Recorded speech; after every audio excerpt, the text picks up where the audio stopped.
Alléluia. Amen. Amen. Nous sommes vraiment contents encore aujourd'hui pour la miséricorde du Seigneur qui nous aime et qui nous donne la possibilité à ce que nous soyons unis ensemble devant lui ce matin. Amen. Amen. Que son nom soit glorifié d'âge en âge et d'éternité en éternité. Amen. Aujourd'hui, nous allons parler un peu, comprendre un peu l'Église. Ce que c'est que l'Église. Amen. Pour comprendre ce que c'est que l'Église, nous pouvons lire d'abord dans Matthieu chapitre 16 à partir du verset 13. Matthieu chapitre 16 à partir du verset 13. Amen. Ouvrons Matthieu chapitre 16 à partir du verset 13.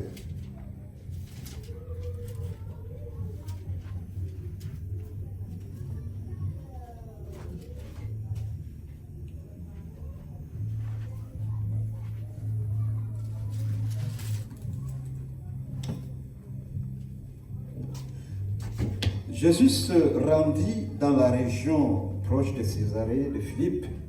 Il demanda à ses disciples, « Qui disent les gens au sujet du Fils de l'homme ?» Ils répondirent, « Certains disent que tu es Jean-Baptiste, d'autres que tu es Élie, et d'autres encore que tu es Jérémie ou un autre prophète. » Et vous, leur demanda Jésus, « Qui dites-vous que je suis ?» Simon-Pierre répondit, « Tu es le Messie, le Fils du Dieu vivant. » Jésus lui dit alors, « Tu es heureux, Simon, fils de Jean, car ce n'est pas un être humain qui t'a révélé cette vérité, mais mon Père qui est dans les cieux. Et moi, je te le déclare, tu es Pierre, et sur cette pierre, je construirai mon église, et la mort elle-même ne pourra rien contre elle. Je te donnerai les clés du royaume des cieux, et ce que tu interdiras sur la terre sera interdit dans les cieux, et ce que tu permettras sur la terre sera permis dans les cieux. Amen. Amen. Amen. Et ici, nous voyons le Seigneur qui a commencé par demander à ses disciples qui il était. Amen. Et nous allons bien comprendre pourquoi. Alors, par la suite, il parle de bâtir son église. Amen. Et quand nous regardons dans Jean au chapitre 1, nous comprenons aussi que c'est là où il a changé le nom de Simon. Il s'appelait Simon. Hein? Il a changé, enfin, pas changé, il lui a ajouté le nom de Pierre. Amen. Amen. Et il dit, tu es Pierre, et sur cette pierre, je bâtirai mon église, et les portes de l'enfer ne prévaudront point contre elle. Amen. Ici, le Seigneur nous parle de bâtir son église. Mais au commencement, il demande, qui suis-je? Qui est-ce que vous pensez que je suis? L'église est bâtie sur la connaissance de qui est Jésus. C'est-à-dire, l'église d'abord, c'est quoi? L'église n'est pas le bâtiment physique que nous voyons. L'église, c'est un ensemble de personnes qui ont cru, amen, cru en qui? En Jésus. C'est pour cela qu'il dit, il pose la question, qui dites-vous, que pensez-vous que je suis? Amen. Parce que l'église est établie ou alors faite sur la base de la connaissance de qui est Jésus. Amen. Pourquoi Jésus est venu dans le monde? Dans Jean chapitre 3, verset 16, la Bible nous dit qu'il est venu dans le monde afin que quiconque croit en lui ne périsse pas, mais ait la vie éternelle. Donc l'église, la venue de Jésus a pour but de pardonner les péchés des hommes. Amen. De faire que les gens aient la vie éternelle. Amen. Amen. Donc l'église, c'est les gens qui ont la vie éternelle. Amen.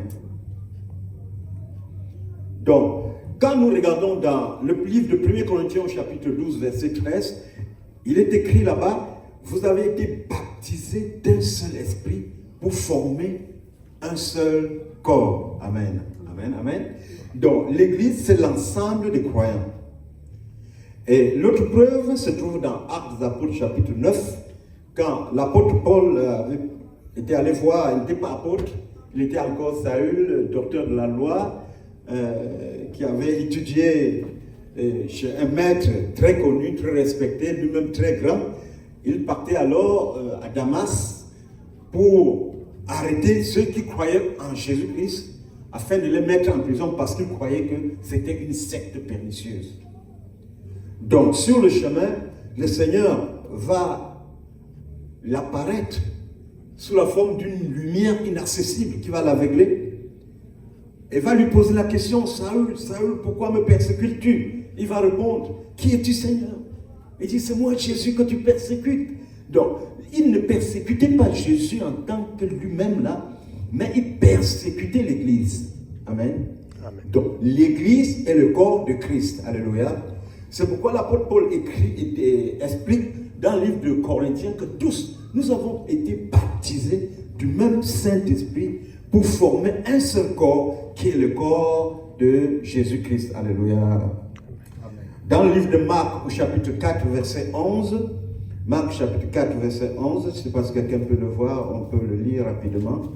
Marc 4, 11, je suis presque là. Marc chapitre 4, à partir du verset 11 et le verset 12.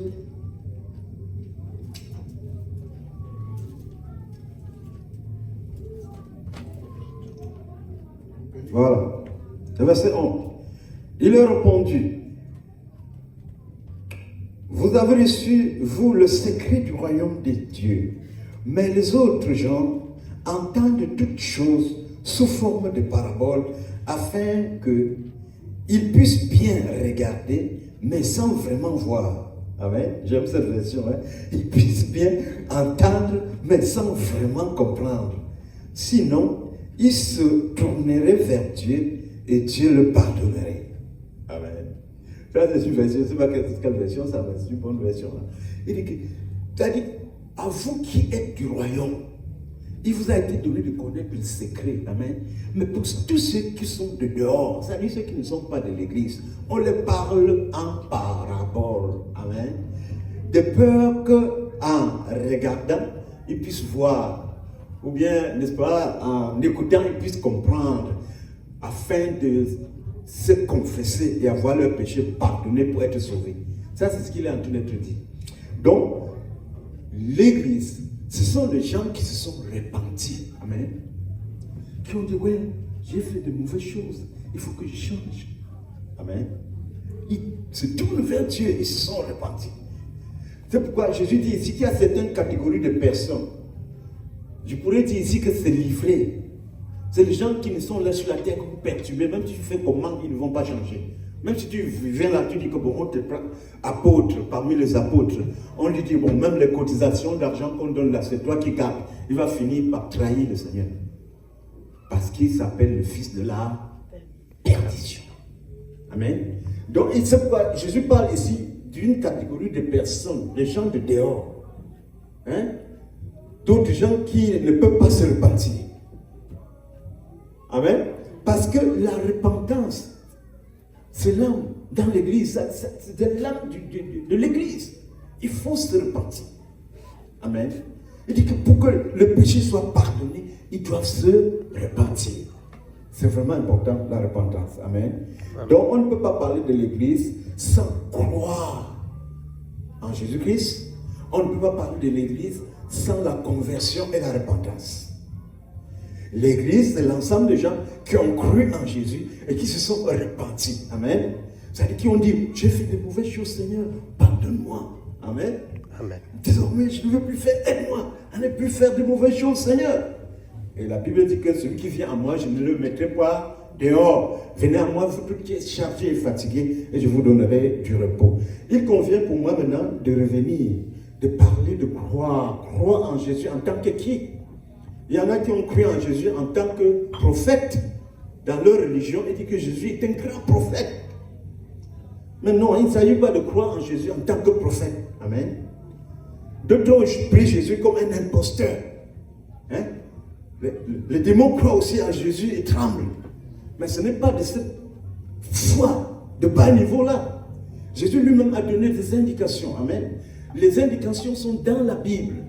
Quand nous regardons dans Jean chapitre 20, le verset 31, la Bible dit que les choses, les miracles que Jésus avait faits, n'est-ce pas? Tous ces miracles qu'il avait faits, c'était afin que les gens puissent croire qu'il est le Messie, le Fils de Dieu. Amen, amen, amen. Amen. Donc, quand nous croyons, quand on dit les croyants, c'est-à-dire des gens qui croient que Jésus est le Messie, qu'il est le Fils de Dieu. La Bible précise à ce niveau que, en croyant ainsi, ils aient leurs péchés pardonnés. Jésus est le Messie, il est le Fils de Dieu. Et nous devons aussi comprendre qui est le Messie. Amen. Pour bien comprendre qui est le Messie, nous remontons toujours dans l'évangile de Luc au chapitre 2 à partir du verset 8, lorsque les anges viennent annoncer la naissance de Jésus au berger. Les anges expliquent. Ils disent qu'aujourd'hui, dans la ville de David, à Bethléem, il vous est né un sauveur qui est le Messie. Amen. Amen. Et l'ange ne s'arrête pas là, il dit, il est le Seigneur. Alléluia, alléluia. Donc nous comprenons que Jésus est le Messie. Amen. Il est le Fils de Dieu. Il est le Seigneur. Amen. On ne dit pas un Seigneur, mais le Seigneur, le superlatif. Alléluia.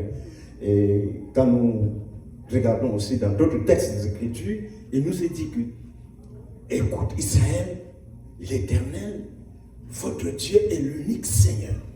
Hein? Vous comprenez la chose?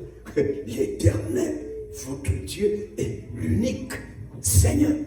Et dans Hébreu, on nous dit que, parce que quelqu'un m'a dit qu'il ne doit pas adorer Jésus, j'ai dit mais pourquoi?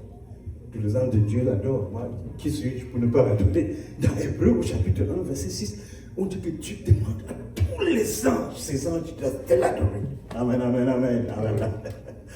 Dans le verset 4, on dit qu'il est d'autant plus excellent qu'il a hérité un nom qui est au-dessus de tout nom. Écoutez, on dit hérité, il a hérité un nom. Amen. On dit hérité. Hérité, ça veut dire le nom de quelqu'un qu'il a pris ce nom-là. Amen. Amen. Et puis, il y a le verset 10 de Hébreu. Il dit que quoi? Que tu as au commencement fondé la terre. Et les cieux sont les œuvres de tes mains. On dit que ce Jésus-là a au commencement fondé la terre. Et les cieux sont les œuvres de ses mains. C'est l'Éternel qui dit.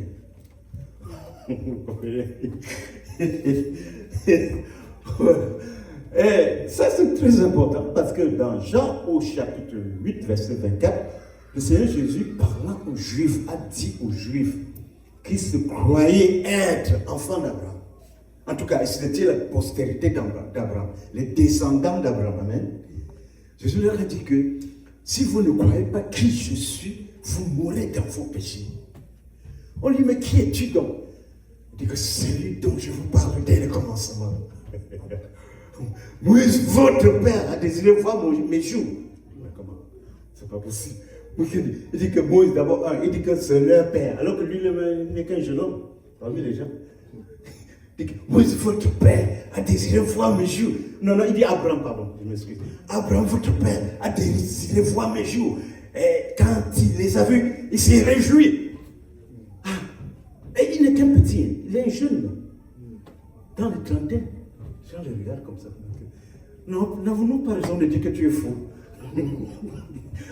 Parce que lui-même, il est un des tout petits de ce descendant d'Abraham. Il dit, Abraham, votre père, a désiré voir mes jours. Et quand il a vu mes jours, il s'est réjoui. Puis encore, il dit qu'avant qu'Abraham le fût, je suis. Et dans Jean, chapitre 5, il dit que Moïse a rendu témoignage de moi. Si vous croyez à Moïse, vous croirez à moi, car Moïse a rendu témoignage de moi. Vous voyez? Et Jésus dit, si vous ne croyez pas qui je suis, vous mourrez dans vos péchés. C'est ça, l'Éternel n'a pas basé le salut sur le fait que tu es parfait d'abord. Non. Moi, je crois que ce serait impossible. Hein, frère, papa, je ne sais pas dire à une personne, tu vois. Il a basé sur le fait qu'on le comprenne, amen. Qu'on reconnaisse qui il est, puis qu'on confesse nos péchés. Amen. Il dit que venez à moi, vous toutes qui êtes chargés et fatigués, et je vous donnerai du repos. Prenez mon joug sur vous, car il est léger. Je suis humble et doux de cœur. Amen. Il dit, je te loue, Seigneur, Dieu du ciel et de la terre, de ce que tu as caché ces choses aux sages et aux intelligents, et que tu les as révélés aux plus petits. Il y a aussi un autre passage dans l'Ancien Testament qui est intéressant quand j'ai vu ça. Dans Ésaïe 52, verset 6, le prophète Ésaïe déclare, ainsi dit l'Éternel, mon peuple connaîtra mon nom. Amen.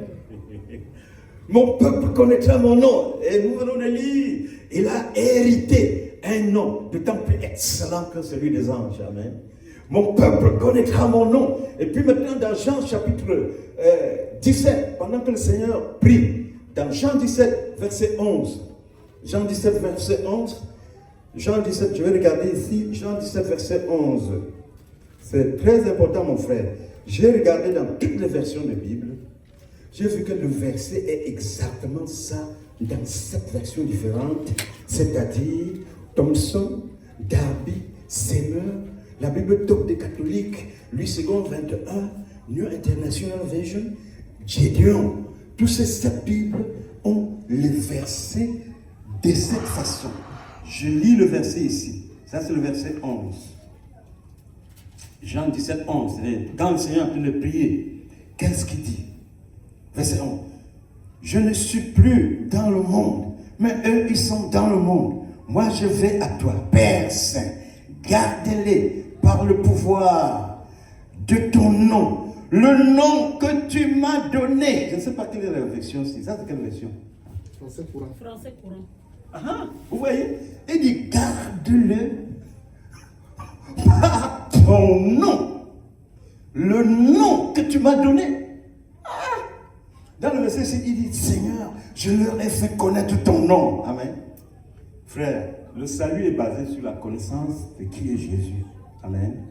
Quand Pierre a annoncé et a expliqué, il a dit exactement qui était Jésus. Il a dit, lui, ce n'est pas un être humain qui t'a révélé ça, c'est le Saint-Esprit de mon Père qui est dans les cieux qui t'a dit ça. Je bâtirai mon église. Il parlait de l'église. Et l'église est basée sur qui est Jésus. Il faut savoir qui est Jésus. Amen. Vous m'appelez Maître et Seigneur, c'est vrai, je le suis. On a crucifié Jésus pourquoi? Quelle était la raison, frère? Les religieux, les prêtres, les souverains, les souverains sacrificateurs, il y avait 2 souverains sacrificateurs. L'histoire dit qu'Anne était le véritable souverain sacrificateur. Mais parce que Hérode avait aidé à construire le temple de Jérusalem, il était allé prendre la photo de son patron, du roi, de l'empereur César Auguste. Il est venu mettre sa statue devant le temple. Le souverain sacrificateur Anne a dit jamais. Aucune statue devant le temple de l'Éternel. Fut-elle celle de César Auguste? Il a organisé les gens, on a détruit la statue là. Ça a énervé Hérode. Il a utilisé le pouvoir militaire et politique. Il a remplacé par Caïphe. Et depuis ce temps, Caïphe et Anne ne s'entendaient pas. Parce que Caïphe avait usurpé la place de Anne, qui était le rêve pour les vrais juifs. C'est Anne qui était le vrai souverain sacrificateur. Donc, la Bible dit qu'ils ne s'entendaient pas jusqu'au jour où on a attrapé Jésus. C'est à ce moment-là qu'ils ont commencé à s'entendre. Vous comprenez? Hein? Donc, les souverains sacrificateurs, ils l'ont crucifié parce que, l'ayant entendu les paroles que nous venons de lire là, qu'ils disaient aux Juifs, on les rapportait, on l'appelait. Ils l'ont appelé, ils l'ont amené pour lui poser la seule question. Es-tu le Messie béni du Seigneur? Donc le Messie, c'est Dieu, l'être divin dans la chair humaine. C'est pourquoi je dis, vous m'appelez Maître et Seigneur, c'est vrai, je le suis. Amen. C'est Dieu dans la chair humaine. Et donc le souverain sacrificateur doit même se prosterner devant lui. C'est pourquoi il connaît ça. Quand il est le Messie, Jésus dit oui, il déchire ses vêtements, il dit non, il blasphème. Parce qu'il ne croit pas. Il refuse de croire. Et le Seigneur avait dit, je te loue, Seigneur, des cieux et de la terre, de ce que tu as caché ces choses aux intelligents et aux sages, et tu l'as relevé aux plus petits. Amen. Amen. À Jérusalem, il y avait un vieillard, un vieux papa qui n'était pas mort. très âgé. Il s'appelait Simeon. Le jour qu'on a amené le petit bébé Jésus au temple pour le bénir, il est venu, vieux. Il s'est précipité, il a pris le petit bébé à Marie, sa mère, il se l'a tenu dans les mains du Seigneur. Tu peux me laisser maintenant mourir, car mes yeux ont vu le salut que tu as préparé devant tout le peuple. Lumière pour éclairer les nations et la gloire d'Israël, ton peuple. Ça, c'est un papa qui ne dit rien. Un vieux. Il attendait la mort depuis, il était content. Et puis une mère, une maman, qui s'appelait Anne. Elle s'était mariée 7 ans avec son mari. La Bible dit qu'elle était vierge quand elle s'est mariée. 7 ans, son mari est mort. Elle s'est retirée au temple, elle priait. Elle continuait avec persévérance. Amen. Amen. Comme je disais l'autre jour, femme ou sans femme, on va prouver au Seigneur comme un Seigneur, on tient. Amen. Que femme ou sans femme, on tient. Mais oui, c'est là où le Seigneur est même très content. Tu es plus gradé que les autres. Marie ou sans mari, on tient. Le Seigneur est content. Ton mari ne marche plus, on tient. Parce qu'il y a une femme, j'ai trouvé une femme à Canada là. 1, 2, 3, 4, 5, 6 enfants. Tac, tac, tac, tac, tac. Je vais donner. Après, il nous a appelé que sa première femme là, a merdé ici au Canada. Dans leur communauté, leur réunion, il est allé là-bas un jour, elle l'a insulté. Tu es impuissant, non? Elle l'a insulté. Là, allez au tribunal, divorce. Il a souffert. Après, quand il s'est retrouvé, il allait épouser une autre femme. Et cette fois-là, ce n'était pas la femme de son pays, mais d'un autre pays. Il commençait à avoir encore des enfants. Il était fâché, ils ont eu beaucoup d'enfants comme ça. Et puis il ne peut pas oublier ce que la femme lui a fait avant. Hein? Comme Judas, hein? Judas, on l'appelle, on lui dit comment tu es apôtre, tu fais les miracles, voilà, vous faites les miracles. Ce que les gens cotisent là, où les apôtres, on dit que c'est lui qui garde, on dit oui, il a tout, il a toutes les faveurs, n'est-ce pas? Il est apôtre, il fait des miracles, il garde la caisse, on ne le contrôle pas. Mais il va encore faire comment? Il vend son Seigneur. Il livre son Seigneur pour 30 pièces d'argent. Pour 30 pièces d'argent. Hein? Quelqu'un m'expliquait l'autre jour, j'écoutais, il enseignait, il disait que ce sont les gens qui vont être en enfer tout près de Satan. Avec ces femmes qui vendent leur mari là. Ils seront tout à côté là. Au dernier sous-sol de l'enfer. C'est la même chose. C'est ce que le diable a fait contre Dieu. Parce que Dieu a dit que la femme là, tu as ton chef, c'est celui-ci. Pour que tu l'aides en temps de faiblesse, c'est un humain, il a de la faiblesse, tu l'aides, vous t'aidez, vous présentez bien devant les gens. C'est toi qui le suis devant les gens. Il monte les enfants contre le père. Jusqu'à l'enfant n'a plus d'estime envers son père. Un père passe l'enfant, lui dit, il l'appelle comme un sorcier, parce qu'on a façonné la mémoire de l'enfant pour qu'il voit son père comme un sorcier. Il faut souvent se retirer, tu pries pour les enfants. Parce que quelqu'un qui leur donne à manger depuis le bas, il voit maman, quand maman parle, elle croit que c'est Jésus. Elle croit. Elle croit que c'est Jésus. Bon, quand on fait tout ça, pour que tout ne se gâte pas, frère, retire-toi, tu pries pour tes enfants, dis Seigneur, voilà, c'est trop grave, c'est gâté. Je vais faire comment, pardon? Je sais gâté. C'est complètement gâté, je vais faire comment? Il faut être sage. Tu pries pour tes enfants. Parce que tes enfants resteront toujours des enfants. Il faut quelqu'un pour intercéder pour eux. Alléluia. Ils deviendront sages. Comme j'étais allé au service social un jour, là sur Walkley, j'ai vu le vieil dame qui travaille là-bas. Tu sais que toutes les femmes ici au Canada ont expérimenté d'abord la fornication et l'impudicité. Il y a une dame là, à Catino, elle dit qu'elle a compté jusqu'à 80 ans. Maintenant, elle ne compte plus. Donc, elle dit que quand les guerres se passent dans le foyer, là, les enfants s'alignent derrière la femme. C'est quand ils se marient aussi, ils commencent à affronter les mêmes choses, qui commencent à poser des questions. Il dit qu'il est pas là, il avait raison. Tu comprends? Donc, il faut prier pour eux. Amen. C'est les femmes qui racontaient, ce n'est pas les hommes. Donc, c'est une histoire de Jézabel. Malice terrible. Amen. Donc, quand les souverains sacrificateurs posent la question à Jésus, es-tu le Messie? Parce qu'ils savent que le Messie doit venir, et le Messie est l'être du vin, dès qu'il a oui, on dit à mort. Parce qu'étant un homme, tu te fais Dieu. Il appelle l'imposteur. Un orgueilleux. Amen. De toute façon, c'est les esprits des enfers. S'il te donne la grâce de comprendre Jésus, frère, humilions-nous, adorons le Seigneur de tout notre âme, de tout notre cœur, de toute notre pensée. Amen. Parce que tout le monde ne comprend pas Jésus et tout le monde ne comprendra pas. Tu vas expliquer jusqu'à la mort, certaines personnes ne vont pas comprendre. La Bible dit qu'il n'est pas donné à tous de comprendre. Amen. Ça, c'est la base de notre foi, de notre salut. Connaître qui est Jésus, notre Seigneur et notre Dieu. Comme disait Thomas, amen. Il disait, mon Seigneur et mon Dieu. Jésus, parce que tu as vu, tu as cru. Il est celui qui croit sans avoir vu. Amen. Amen. Et c'est pour cela que Jésus dit que quand les anges, quand le Fils de l'homme viendra, Matthieu 25, 31, accompagné de tous les anges de Dieu, quand le Fils de l'homme descendra dans sa gloire, accompagné de tous les anges de Dieu.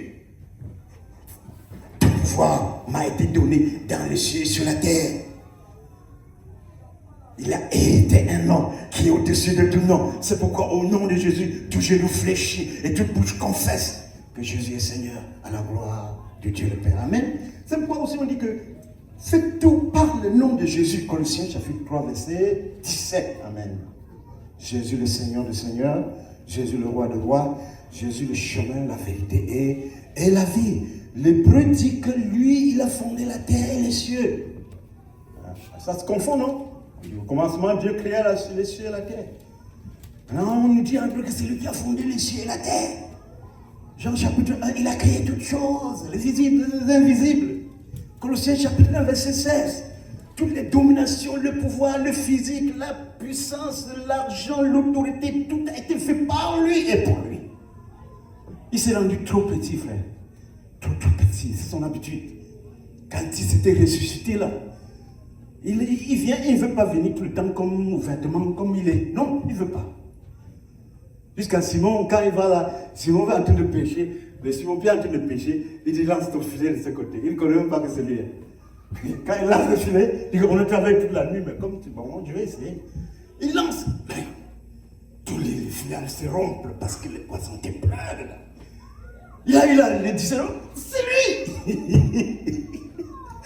Et puis les deux frères d'Emmaüs, après la résurrection, ils se rendaient dans un village pas loin, le soir. Jésus vient au milieu d'eux, il fait comme un ignorant de la société qui ne connaît rien, il n'a pas d'information. Parce que les deux étaient en train de parler de la crucifixion de Jésus qui venait de se passer. Il faisait comme quelqu'un qui ne connaît rien. On dit, mais tu es la seule personne de cette ville qui ne connaît pas le mal qui s'est passé dans cette ville-là. Comment on a crucifié Jésus. Et il dit que non, il reste comme ça jusqu'au moment où il bénit le repas et les gens se rendent compte que c'est vraiment Jésus. Amen. Amen. Amen. Donc, Jésus, nous devons le connaître qu'il est le Seigneur.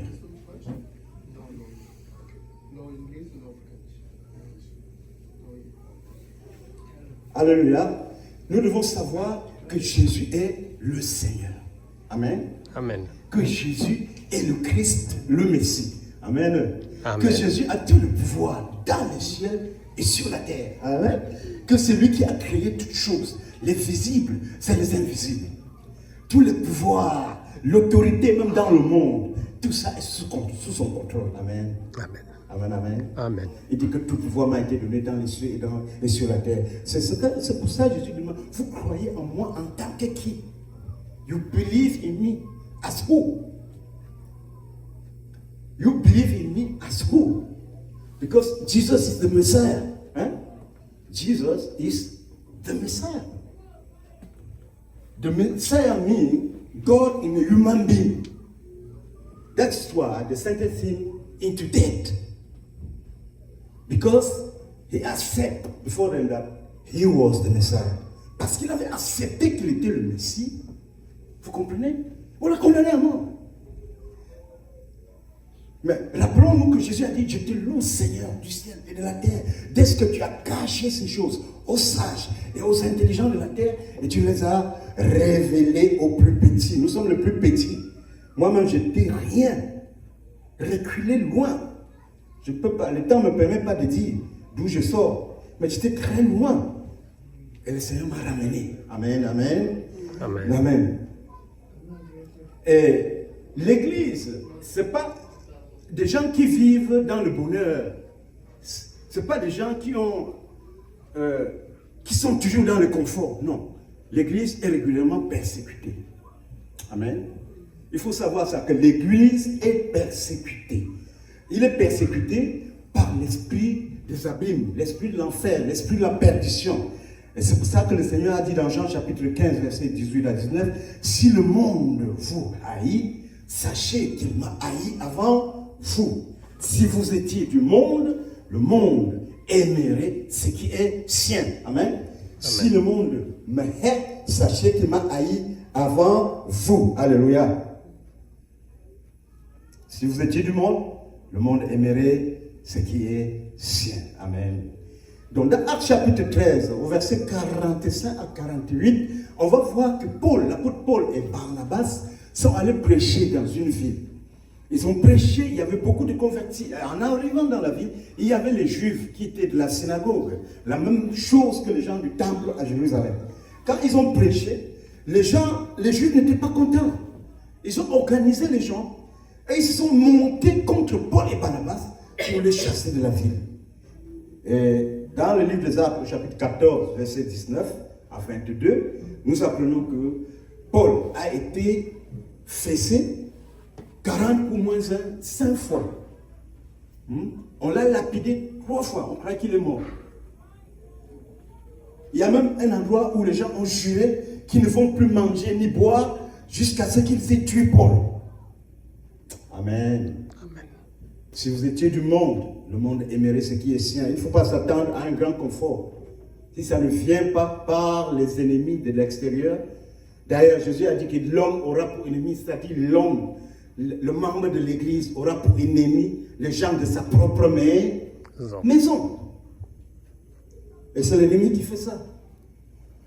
Joseph, on ne l'a pas aimé. Jézabel, la femme de Potiphar, s'est montée contre lui. Nous connaissons l'histoire d'Élie. Quand Élie a fait les miracles, tout le monde était convaincu. Tout le monde s'était donné, même le roi Akab était donné. Il s'est humilié. Il s'était conformé. Mais à un moment donné, quand sa femme est venue, elle s'appelait Jézabel, elle a réorganisé l'opposition pour persécuter. Et voulait assassiner le prophète Élie. Amen. Si vous étiez du monde, le monde aimerait ce qui est sien. Et désormais, l'homme aura pour ennemi les gens de sa propre maison. S'ils m'ont haï, ils vous haïront. Amen. Et puis nous allons voir dans Marc chapitre 6, verset 28, qu'ils ont décapité Jean-Baptiste. Jean-Baptiste n'avait rien contre personne. Il expliquait les choses pour que les gens se repentent. C'était devenu très grave. On a décidé de le décapiter alors qu'il était déjà en prison. Et pour Joseph, comme je disais tout à l'heure, c'est dans Genèse chapitre 39, verset 40. Et dans Matthieu chapitre 24, verset 13, vous serez haïs de tous à cause de mon nom. Mais celui qui persévérera jusqu'à la fin, who shall endure till the end shall be saved. Celui qui persévérera jusqu'à la fin sera sauvé. Amen. Nous devons persévérer, frère. La Bible nous dit qu'il n'y a pas une persécution, alors une épreuve qui soit au-delà de notre capacité. Amen. Nous devons prier pour ne pas tomber dans les épreuves, pour ne pas tomber dans la tentation. La Bible dit qu'à chaque tentation, l'Éternel va nous donner un moyen de nous en sortir. Amen. Nous devons nous préparer déjà comme ça. Parce qu'une femme qui est dans son foyer, qui s'est déjà préparée que ça, c'est mon mariage définitif. Elle ne va jamais penser au divorce. Mais ça, on dit ici au Canada qu'on ne tape pas les femmes. Moi, j'ai séparé les gens qui tapaient la femme. Parce que j'avais peur que ça me donne une blessure. La police vient se mêler, ça devient une chose très grave. Même pas les Africains. Taper, moi je suis mis au milieu. La femme a fermé sa bouche, elle n'aime pas aller chez la police. J'ai trouvé un autre, c'était un arabe. Il a tapé la femme. Alors on dit qu'on tape pas la femme, là c'est la prison. Il dit que les gens tapent la femme ici. Monsieur Jésus, j'ai tapé. Hein? Elle ne dit rien, elle reste tranquille.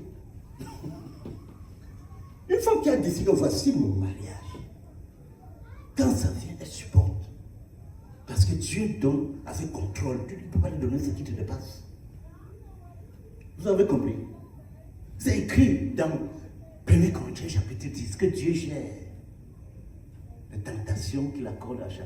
Hein? Oui, oui. Quand le diable vient là, il dit que celui-là, vraiment, si sa femme tombe malade, il va aller dehors. Permets-moi de rendre sa femme malade. L'éternel juge, il permet parce qu'il sait que tu es capable.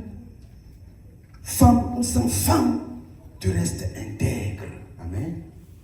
Mari ou sans mari, tu restes intègre. Comme la femme Anne, que je disais tout à l'heure, il n'y avait pas que le vieux papa Simeon. Il y avait Anne qui était à Jérusalem. Elle est montée aussi au temple le jour qu'on donnait, le jour qu'on a apporté Jésus au temple. Elle a pris l'enfant entre les mains aussi. Elle a dit à Marie, oh, elle a prophétisé à Marie des choses que Marie ne savait même pas sur Jésus. La femme là. Parce qu'elle avait dit dans sa vie, mari ou sans mari, je reste intègre. Femme ou sans femme, je reste intègre. Amen. C'est ça croire, c'est ça servir le Seigneur. Amen. La Bible dit, tu aimeras le Seigneur ton Dieu de tout ton cœur, de toute ton âme, de toute ta pensée, de toute ta force. Thou shalt love the Lord thy God with all your heart, all your mind, all your spirit. Amen. Donc tu dois aimer le Seigneur de tout ton cœur, de toute ton âme, de toute ta pensée. La Bible dit que Dieu permet certaines choses pour que nous puissions vaincre et avoir des couronnes. Hein? Quand Job a vaincu sa part, et ça, Dieu est venu le grader. Mais Dieu l'a gradé, il a donné 10 enfants très beaux, les plus beaux. Et puis, il y a aussi Joseph, quand Joseph a enduré là. Non, moi je ne fais pas l'adultère. Mais Isabelle a changé. On dit que c'est lui qui voulait violer la femme. Elle a changé. Elles sont très compétentes, pasteur. Très compétentes. On dit que le diable avait créé le serpent, c'était l'être le plus rusé. Mais ces gens de femmes sont rusées. Elles vexent la situation. Parfois, elles parlent en pleurant. Là où il faut pleurer, avec les yeux doux pour convaincre d'autres. Mais on avait menti comme ça sur un pasteur. À Douala. Un pasteur. Une femme a menti que le pasteur l'a violenté à l'église. La femme du pasteur avait déjà pris son coup. Elle a cru. La femme du pasteur a cru. Mais elle mentait. Ça a pris du temps. Voilà. Ça a pris du temps. Il y avait une église, je crois, évangélique, ou quelle église là, à côté de cette église pentecôtiste. On a pris le sous-préfet. Un autre pasteur est venu dire, il n'y a pas quelque chose que nous ne pouvons pas arranger. Si vous ne vous pardonnez pas les uns les autres, vous n'allez pas aller au ciel. Jésus a demandé de pardonner. Nous allons arranger cette affaire aujourd'hui et nous ne voulons plus qu'on en parle. Et on sortira d'ici, on va prier et que la paix revienne. On a fait venir le sous-préfet. On a fait venir le pasteur d'une église autre. Il dit que nous sommes ici pour la paix. Nous voulons arranger et oublier aujourd'hui et qu'après, les choses fonctionnent normalement. On dit que bon, la situation est que madame avait dit que papa. La femme a commencé à pleurer. Elle dit que c'est parce que quand le pasteur est venu, il a commencé à faire des choses contre lui. Elle, c'est pour ça aussi qu'elle a fabriqué ça contre lui. Les gens ont dit oui. Même les gens qui avaient cru, les anciens, ils avaient cru. Ils avaient cru comme Potiphar avait cru. On a mis Joseph en prison. Cru comme quand les femmes ont décidé de manipuler la ville pour parler et chasser Paul et Barnabas. Ça a marché. Comme une femme peut aller accuser son mari, à ses amis, même au pasteur, aux juges, aux avocats. Les gens croient. Et puis on le frappe. Il y en a en prison. Mais la Bible dit, celui qui ne croit pas à moi, ce n'est pas moi qui le juge, mais la parole que j'ai annoncée, c'est ça qui va là le juger. Nous ne pouvons pas fuir. On ne peut pas fuir la parole de Dieu, elle est là. Dieu nous attend. Va faire ce que tu vas faire, tu vas revenir. tu vas revenir rendre compte. Amen. Donc il y a de cela que l'Église est appelée aussi corps de Christ, on l'a déjà vu, que l'Église est haïe par le monde, nous avons entendu un peu de ça. Nous avons aussi appris que l'Église doit subir des tribulations, des persécutions, la haine. Ce n'est pas quelque chose qui vient que du diable, c'est quelque chose arrangé avec Dieu. Et c'est pourquoi Jésus a dit, vous serez persécutés et le diable va mettre quelques-uns d'entre vous à mort. Amen. Amen. Il n'y a pas aucun chrétien qui n'est pas persécuté. Hein? Comme nous l'avons dit et précisé, l'Église n'est pas le bâtiment, la construction. L'Église, ce sont les croyants qui ont été baptisés du Saint-Esprit pour former le corps de Christ. Amen. Et l'Église de Dieu se trouve où? Le vrai Église de Dieu se trouve partout. Des gens tout le monde qui est baptisé du Saint-Esprit de Dieu. Tout le monde qui s'est repenti. Tout le monde qui a cru qui est Jésus. Amen. Parce qu'il y a beaucoup d'églises où les gens n'ont pas vraiment cru qui est Jésus. Parce que Jésus lui-même, il disait certaines choses en parabole. Ça a mis la confusion dans la tête des gens. Les gens, beaucoup de gens ne connaissent pas qui est Jésus parce qu'ils n'ont pas le temps de bien lire la Bible. Si prenez par exemple le livre de Jean, à partir du chapitre 1, ils lisent bien jusqu'à ce chapitre 8 où Jésus explique certaines choses, ils vont commencer à comprendre qui est Jésus. Amen. Si on lit les livres de Luc, au chapitre 2, verset 8, comment les anges ont expliqué, n'est-ce pas, qui était Jésus, qui est né au berger, ils doivent comprendre Jésus, mais ils ne le font pas. Ils font s'asseoir, par exemple, ils font des coiffes. Tu vas voir quelqu'un, il coiffe sa tête, il met un trait comme ça, l'autre rase tout le bord. Au mariage dernièrement, j'ai vu un monsieur, il est déjà monsieur. Quand ils venaient chez moi à Dorbon, ils étaient des petits garçons comme ça, 3. Ils viennent chez moi, je les amène. Le jour qu'ils rentrent, je dois les amener pour qu'on les coiffe. Hein? Je vais chez le coiffeur. Je demande au coiffeur, tu le coiffes normalement. Pas de zigzag sur la tête, pas de rater côté, non. Parce que l'Éternel a dit, vous n'arrondirez point le coin de vos cheveux. C'est ce que je savais. Il n'aime pas la volupté. Hein? 1 Pierre chapitre 4, verset 7, soyez sobre. 1 Pierre chapitre 5, verset 8, soyez sobre, soyez donc simple comme le colombe et prudent comme le serpent. J'ai demandé aux jeunes, qui est l'ami de mon fils qui se marie aussi. L'autre jour, on s'est rappelé de ça, on dit, pendant que le coiffeur a tout coupé, comme j'ai dit, j'ai vu les larmes couler jusqu'ici. Parce qu'il voulait faire le style américain. 2 enfants, 2 de 3 pleuraient jusqu'à les larmes chaudes larmes, parce qu'il voulait faire le style américain sur la tête. On arrive à j'ai reçu Abel et la rue. Il voulait faire le style américain, les bizarreries là, les trucs. Non, soyez donc simple. Jésus lui-même est très simple. Il vient là, parfois on ne va pas connaître que c'est lui. Hein? Voilà. Au lieu de faire ce que Jésus demande, voilà, quelqu'un va s'asseoir, on va arranger sa tête pendant 4 heures de temps, arranger les ongles 3 heures de temps. Il va venir à l'église avec. Non, alors que les hommes sont en train de se perdre. Amen. Donc nous devons servir le Seigneur. Il dit, soyez donc simples comme les colombes et prudents comme des serpents. Amen. Il y avait aussi un grand évangéliste au Cameroun, et c'est le pasteur, mon pasteur qui s'appelait, d'autres pasteurs qui s'appelait Paco, qui l'avait invité au Cameroun, l'évangéliste Bonquet. Il est venu au Cameroun prêcher. Et moi, je vous ai dit une fois, j'allais être son interprète, mais mon anglais n'était pas assez bon. Donc, et on a sorti une vidéo après. Dans cette vidéo, il y avait une maman de